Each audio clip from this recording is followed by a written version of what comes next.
Hey everybody, welcome to episode 2 of At the End of the Day, where we give our opinion. I'm Morgan. And it's the one and only Kiera Simone. So let's get into the show. So today's episode, we're going to be talking about girl code. Girl code is something that keeps as a reoccurring thing within us girls when we talk about stuff that goes on between us when we protect our friendships and whatnot. But it seems like nowadays girl code is kind of dead. Exactly. Girl code is, I just feel like as a woman you should already know what like girl code is. Like it's just certain things that when you share a friendship, like you should and should not do. And I feel like women, especially with this social media era and like all these careers and stuff popping up, women just don't have a sense of girl code when it comes to stuff, and it's really like alarming because just like, who do I trust, who don't I trust, who can I go to with my secrets, who can't I go to, and then it leaves people wondering like, can I trust this girl, can I not trust this girl, you know, who, like, because as a girl, as a woman, it's when you go through certain things, you always want to try to confide in somebody. Like you want somebody you know you can go to and like be like, okay, this is my friend. I know if I go to her, I can trust her. That she won't tell my secrets, I won't tell hers, and I can trust her with everything. But nowadays, just like, who can I trust, who can't I trust? Because if we're being honest, I really only have like, for me to be like a big social person, I don't have that many friends I can just go to and be like, okay, look, this is this was going on, this was going on. I know I can trust her, and her. So I don't think girl code is dead, but it's really Complicated nowadays because now people are like, they're trying to pursue their own version of femininity, and that kind of, for some people, it means like combining masculinity in with it. And so like they want to be like more masculine and tell dude stuff, and then sometimes when you bring guys into situations, they tend to complicate things up because you can tell them stuff and they'll just sit there and they'll just play it off because with guys, they just on sight, they'll pop off inside of a quick second. So like if you take the male aspect into things, sometimes it ruins stuff. Because I know for like us at a young age, our parents were like, if you ever have a problem, you can always go to another girl. Always, if you were lost, always talking to an older woman. That's something you can always depend on. But nowadays it's kind of like teeter-tottering, and now it's like, who can I go to? Like what you were saying earlier. So what exactly is girl code? Girl code is basically a set of spoken and unspoken guidelines every girl friendship follows to protect themselves. And like some of those rules might be like, if your friend looks bad. That is, let me tell you, for real. No, for real. I cannot like stress this enough. If your friend looks bad, tell her.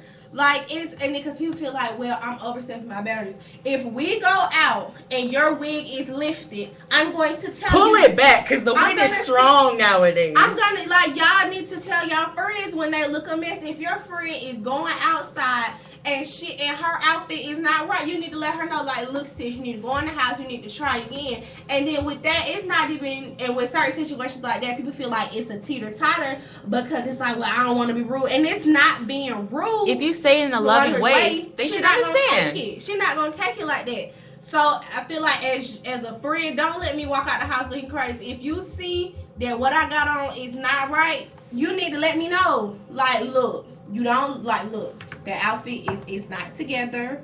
You need to go in the house. You just need to try it again. And it's not being rude. It's just be like, if you're my friend, let me know. Because I'd rather my friends tell me I look a mess than a stranger. Then the stranger tell me I have a mess. Because if a stranger tell me I look a mess. Like, hold on, you knew this entire time. And you didn't say anything. He didn't say anything. Another aspect of girl code that seems to be constantly violated nowadays is don't date your friend's ex. Let me tell y'all something. Once, I'm stuttering. Once your friend is done with that boy, man, whatever, he is off limits. Why in the world would you date your friend's ex? Like, who does that? It doesn't look right. It doesn't look good. It doesn't look right. You look crazy. You look like you might have been talking to him while they were together. Anyway. And it's just like, is this what we're doing? You're gonna talk to my ex? Like, that. Come on now. And that has to be uncomfortable because it's like your friend will tell you stuff that happens within their relationship, and then you carry that into that relationship. That's going to be a little weird. My whole thing with dating a friend's ex is, you know, once you have your once your friend is dating someone, your friend is going to go to you and tell you everything that they have been through most of the time. Because I'm not gonna lie, as girls, I tell my friends everything. I'm not gonna lie, I do tell them everything. So you really know the good, the bad, and the ugly that happened in our relationship, and for you to go behind me and still date him after I did, it just made me look at you like a whole nother different person. Because it's just like, so especially if the breakup was bad. So you knew what we went through, and then you knew took advantage of the situation. And then you took advantage of the situation. That cuts deep. That cuts a whole nother different type of deep. Because it's just like... The friendship will never be the same. The friendship, there is no more friendship after that. And another thing with girl code, besides like the whole relationship aspect, is like going out with your friends and then leaving them alone. Because we hear crazy stuff that happens to girls.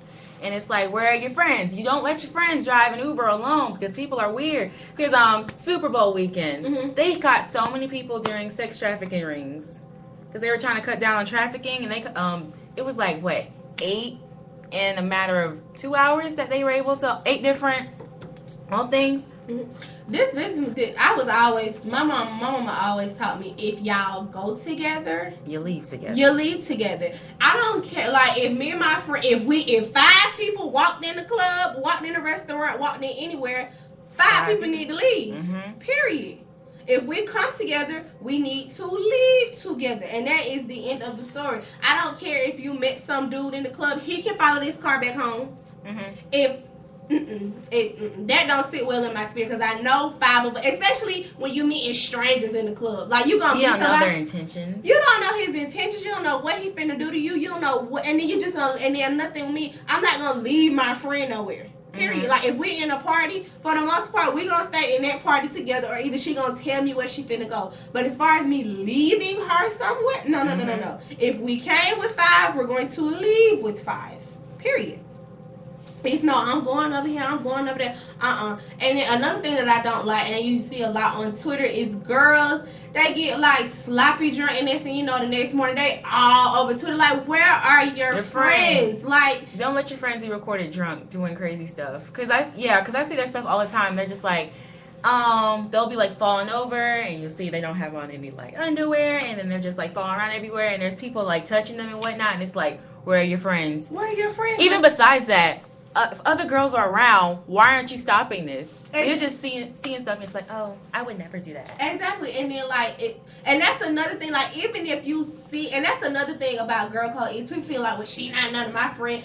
If you see a woman, if you see another woman and you see her not right, not looking good on some other stuff, it's your job to step in and help her. Like if you see that I'm out with this big old puff ball and you see I got leave-in stuck in the back of it, say, hey girl, let me rub that in for you, and then we can go. If you see that, you know, my pants ain't pulled all the way up, be like, Sister Kate, pull your pants up. If your fly is down, tell me. My fly is down. Like I feel like as women, because people have to, as women, especially as women, especially as black women, we're already not protected by people we're supposed to be protected by as it is. Like, let's be real, like, police don't care about us, people don't care about us. As a black woman, people are not as behind us as they should be. So, you know, it's our job to be there for each other. And as much hatred and stuff that goes on in the world, we need to start being there for each other with just little stuff, big stuff, no matter. Like, if you see somebody that's in need of help and she's a female, it's your job to step in and try to help her the best way you can. Especially with older black women, they most definitely have that unspoken community where they'll come in and just help you. They'll see you in the store like, hey, you should get this instead of this. Like, small things. It's like a simple, like, I see you, I'm here for you. Exactly. And we need to make sure we keep that, because us, what you're saying, like us as a society, it's basically black women against the world. So as a woman, like, you should always try your best to protect the next as much as you can, because it's too much extraness that goes on in the world for us not to try to like have each other's back and try to like be there for each other. Because a lot of this foolishness that goes on social media, is because women don't look out for other women. A lot of stuff we prevented if we just like protect each other, just swoop in, just be a big old sisterhood. And another thing that goes along with girl code is how your friend is presented on social media. A lot of these people be condoning this foolishness that their friends be presenting on social media, and I feel like you need, at some point you need to check your friend. Like, you see your friend, she out. We could go on for days about that. But like stated before, if you see your friend on social media acting a complete buffoon, whether it's behind a dude, behind some extraness, you need to step in, tap her on the shoulder, and be like, sis, chill out. Calm down. Because at this point, you acting real irrational, and you just need to reel it on in. So what's next on the agenda, Morgan? Because we've talked about a mouthful in a few minutes. Let's reel her back on in and talk about the history of violating girl code. As we look at our media and pop culture, especially in the past week, we know there's some repeat offenders of violating the girl code. One of those people is the whole freaking Kardashian family. So let's talk about that. I mean, where do we start? I don't know, because it's like... Do we start with the whole Blac Chyna and Kim? Do we start with Trina and Khloe? Do we start with Jordan, Kylie, and Khloe? Like where do we start? Do we take it all the way back to when they were in high school? Because that was a mess, too. Because... Ooh. Let's just take it back to last week. Let's just start with last week, because on Twitter, so as everybody knows, Jordyn Woods, Kylie Jenner's best friend, they found out that she had a drunken moment and she slept with Tristan. Actually, she didn't sleep with him. She sat on his lap. Yes, she sat on his lap. That's all it was. She sat on his lap.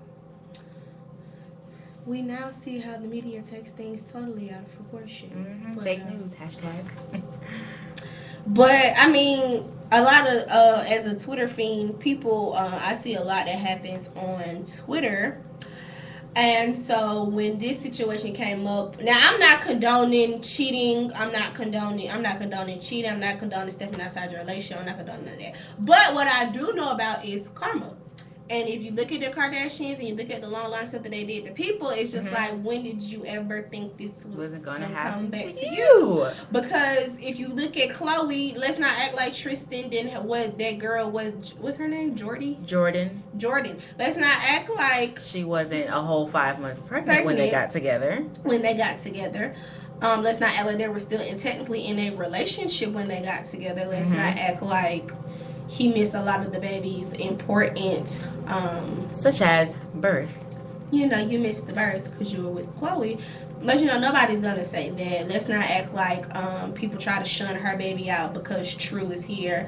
So let's not act like this isn't her karma playing out on her. We're not going to act like Kylie wasn't talking to Tyga while Kim and Blac Chyna were best friends. And also while she was underage. And she was underage.